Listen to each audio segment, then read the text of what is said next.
এবার অত্যন্ত আগাম বন্যাটা চলে আসছে বৃষ্টিপাত বেশি হতে এবং পানি আটকে যাওয়ার কারণেই হঠাৎ করে এই এলাকাগুলোর মানুষগুলো এরকম ক্ষতির সম্মুখীন হয়েছে।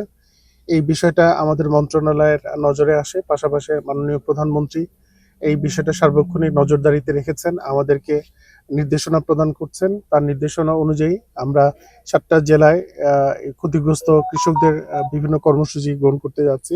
3টা ক্যাটাগরিতে ভাগ করে কৃষকদের আমরা সহযোগিতা দিতে যাচ্ছি, যেটাকে আমরা মানবিক সহায়তা বলছি হাওড়া এলাকার লোকজনের জন্য। এটা 3 মাস মেয়াদি হবে।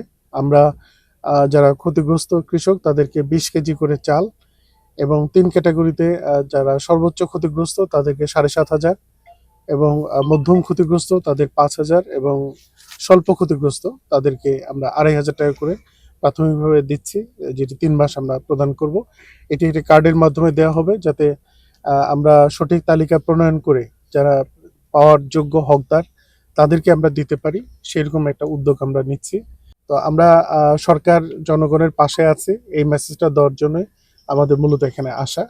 এখানে আমাদের স্থানীয় প্রশাসন তারা বিভিন্ন ডিপার্টমেন্টের সাথে একযোগে সমন্বয় করে কাজ করছে, যাতে কাজটা সুন্দর হয়, স্বচ্ছ হয়, আমাদের তালিকা প্রণয়নটা সঠিকভাবে হয়, সেটাই আমাদের প্রচেষ্টা। ধন্যবাদ। একমত হবেন যে তালিকা প্রণয়নের ক্ষেত্রে অনেক সময় অনেক অভিযোগ, সেটা কারণে হোক অকারণে হোক অভিযোগ এসে থাকে।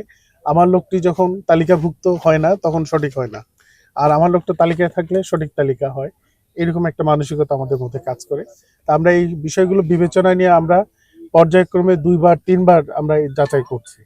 আমরা কিন্তু এখনো তালিকা চূড়ান্ত করিনি। আমাদের এই এলাকাতে মেশিন নষ্ট হয়ে যাচ্ছে, এই জন্য মেশিনের যে মালিক তারাও কিছু চার্জ বাড়িয়ে দিয়েছে। মেশিন নষ্ট হয়ে যাচ্ছে, এই জন্য মেশিনের যে মালিক তারাও কিছু চার্জ বাড়িয়ে দিয়েছে। কিন্তু আমরা যে তোমাদেরকে 3টা ক্যাটাগরি সূচিত স্যার দিচ্ছে, এভারেজ আমার 80% রিকভারি হবে। 80% হবে, তাহলে তুমি তাদেরকে কোন ক্যাটাগরিতে ফেলতেছো? তাহলে 20% তোমার তুমি কি কম ক্ষতিগ্রস্ত ক্যাটাগরি? তাহলে স্যার এটা করবে কৃষি মন্ত্রণালয় অফিসারের মাধ্যমে জানাই দেন যে এই ধরনের হাওয়ারের বাসের দাবিটা আর সব কৃষকেরই এসে দুর্যোগপূর্ণ এলাকা ঘোষণা করা যায় কিনা। আজকে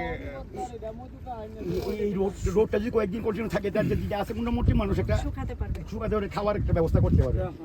কিন্তু ব্যবসা গরম তো আবার যদি